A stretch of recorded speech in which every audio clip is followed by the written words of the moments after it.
ஒரு கிராமத்தில் ரவி என்ற நபர் வாழ்ந்துட்டு வந்தார். ஒரு நாள் அவர் தெருவில் நடந்து போயிட்டு இருக்கும்போது அந்த தெருவினுடைய ஓரத்தில் தவிச்சுக்கிட்டு இருந்த ஒரு நாயை தன்னோட வீட்டுக்கு கொண்டு வராரு. அதற்கு பட்டி அப்படின்னு பேர் வைக்கிறாரு.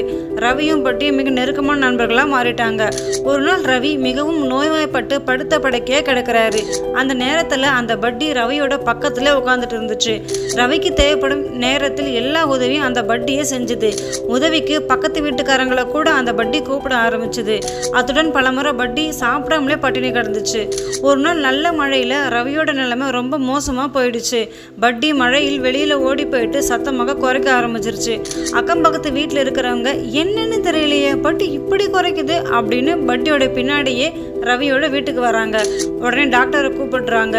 பட்டியோட உணர்ச்சிமிக்க செயலால் ரவியோட உயிர் காப்பாற்றப்பட்டுச்சு.